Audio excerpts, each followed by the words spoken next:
Hey there, welcome to First Glance with Jody Vance. Very excited to reconnect with one of our good friends at EQUITY.GURU. The company is VERS's. So VERS's Technologies. We're going to get to the explanation of exactly what that is. A lot of tech updates to be had, a lot of huge leaps forward happening, particularly in this lane. And we bring in Gabriel Rene, the founder and CEO of VERS's Technology. Great to see you once again. Thanks for doing this. Good to see you, Jody. Happy to be back. Happy New Year.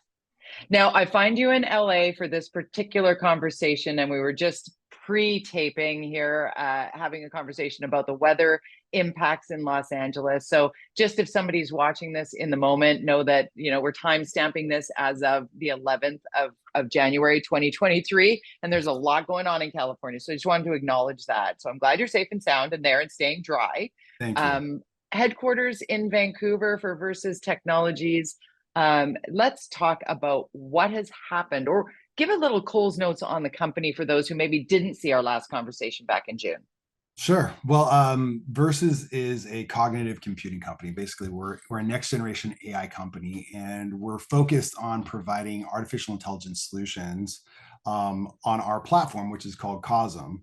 And COSM essentially allows you to develop AI applications for anything from industrial solutions, like for warehouses and supply chain, to more personalized AI solutions. We came out in June and we went public on the NEO exchange towards the end of June. We listed in the US in I think November Yep. VRSSF and VERS on the NEO. And then over the last 5 weeks, the whole world has woken up and been, oh my God, AI is the hot new thing. And 2023 is going to be all about how artificial intelligence becomes the backbone of every application for every industry. So we're extremely excited. We've made some amazing hires in the sort of computational neuroscientist space, basically one of the top scientists in the world. We've had some Really? with our Wayfinder application, which is an artificial intelligence that routes workers through warehouses more efficiently. And we had one of the largest resellers, well, the largest reseller in the world in the supply chain space, become the reseller of that AI agent.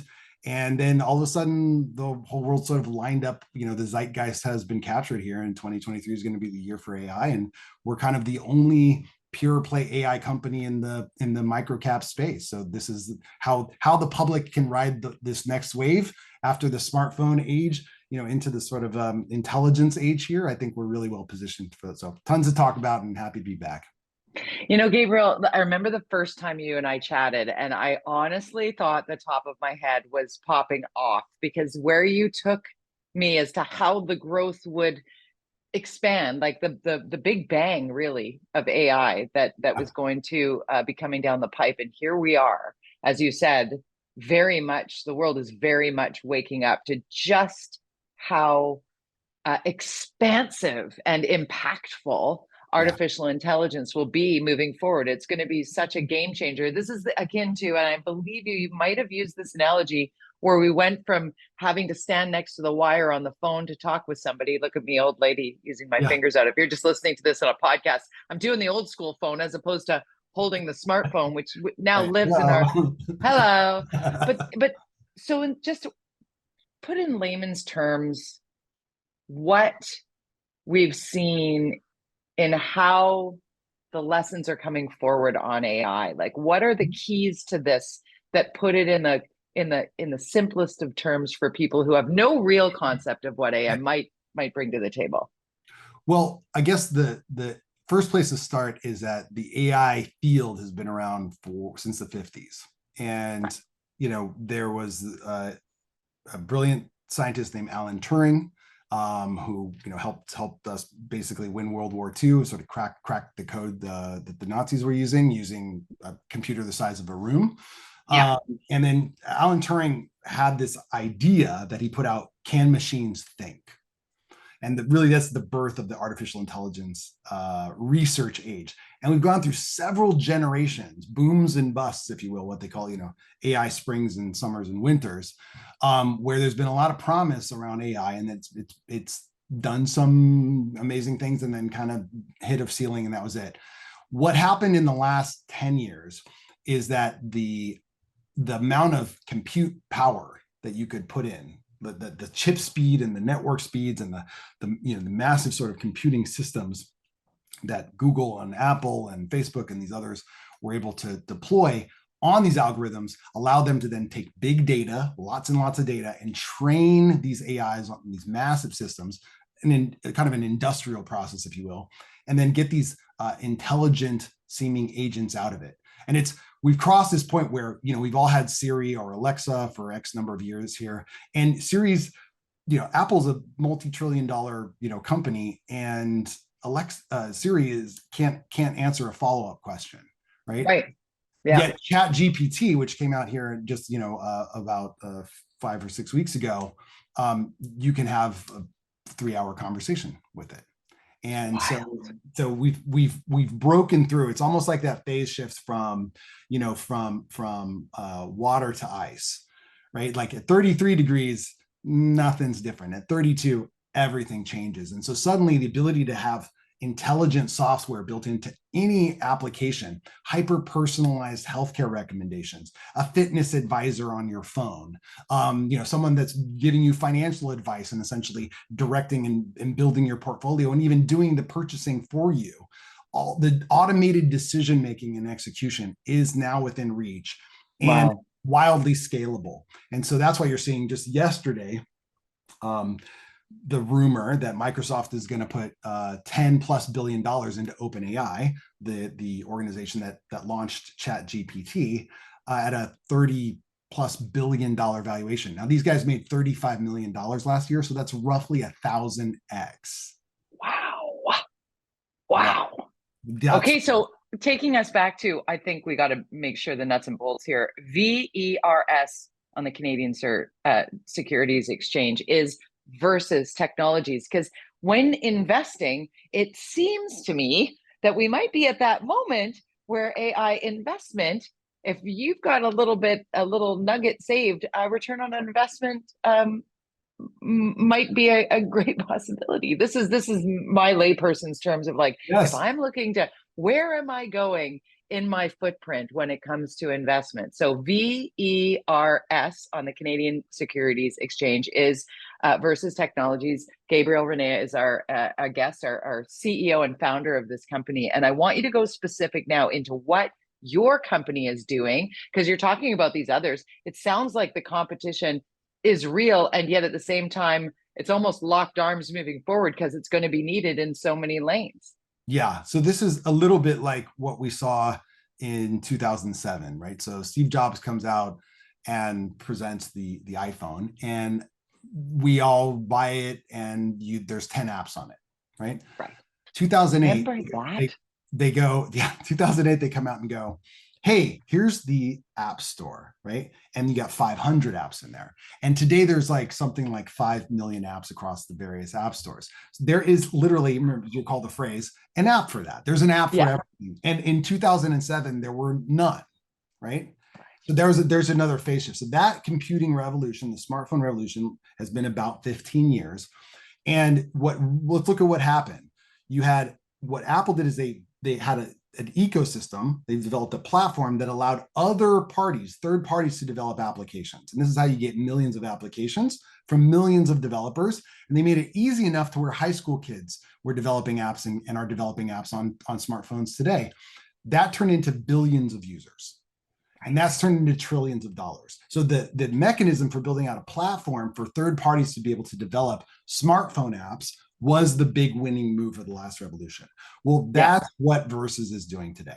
We're building the first platform we call Cosm. It's an operating system for artificial intelligence applications that allows developers to build applications, and then basically an AI app store, which will be rolling out at the top of the 2024. Just like Apple did in 2008, that starts to allow people to come and purchase these various solutions. Of course, we're doing it a little differently. They're not just consumer-based apps. These are apps for industrial environments using AI to be able to drive a car or put in a smart refrigerator, or robots that are operating in a manufacturing plant. And the way that we've approached artificial intelligence is that we're able to have AIs that understand the physical environment. So not just a Right. text bot that you can talk to, but can understand their objects in space and time and be able to operate within that. So that's, true intelligent software now is the big breakthrough. We've been able to approach it from a perspective of taking the horizontal platform approach. And so it's about us having one application, which we have built our first test app, if you will, our AI app, our agent's called Wayfinder. And as I mentioned, this helps warehouse workers be routed through warehouses looking for the product you ordered yesterday and you want it in your house, today. 35% faster than the state of the art. And this resulted in Blue Yonder, who's the biggest warehouse management service provider in the world, 3,000 plus customers, 80 countries. Every one of the shops at your local mall is probably running on Blue Yonder, or one of the top 3 in the industry. They're the largest. And they're now incorporating our AI so that they can basically resell that to each of their 3,000 global customers. So this is going to drive a lot of revenue. We're going to see in Q2, as we complete the integration of Blue Yonder, companies starting to roll out onto the platform. So we've got this amazing sort of baseline of revenue with really significant growth coming over the next few years while we build out and then roll out the larger platform here. And I really think what Apple did for the PC era and for the smartphone era, Versus is doing for the AI era. It's a trajectory thing here. You sound like, as you said, you've built this foundation, which is already good business, yes. and profitable in and of itself. And then offering up this whole ecosystem where the AI lives, which, if I'm hearing you correctly, and please feel free to correct me if I'm wrong, because my whole thing is I want to come with the questions of possible investors or those who might be using your Versus technologies and your ecosystem. You're going to create a space where a Luddite, perhaps like me, would be able to come in and go, I need AI for this. Do you have that? And you'd be like, yeah, it's right over here.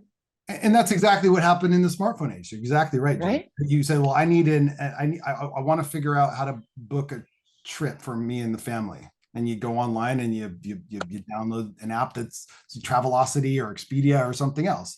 Yeah. Or, so I want to be able to shop online. You download Amazon. I want to be able to meditate. I'll do meditation apps. I want to be able to play games. That's what's coming. And like you said, a big bang. It's like a big bang of not just apps for a smartphone, but smart apps for everything. And everything is positioned to basically be the de facto platform upon which these applications are built. Everyone else is basically doing a sort of vertical play, and there'll be some really exciting vertical plays that are coming out. We want to basically benefit from making it easy for developers to build those vertical plays out on our platform and essentially scale those that way. One-stop shop. Remember the name COSM, KOSM. You're going to be saying that a lot and using that a lot moving forward. Again, Versus Technologies is the company name, VERS on the Canadian Securities Exchange. Gabriel, always great to chat with you. Definitely come back and keep us posted anytime you have news. It's always so exciting, and it's such innovation in a time where we all wonder to ourselves, can it get any more innovative than this? The answer clearly is yes, thanks to you. So website, investor information, where are we going? www.verses.io, and we're trading on the NEO exchange, NEO, under the NEO. That's right, under VERS. Okay, I keep saying Canadian Securities Exchange, the NEO exchange. Okay, just making sure we got that right. All right. Thank you. See you later, my friend. Thanks for this. It's so great. And stay safe, like I said. Excellent. Thank you. Happy New Year.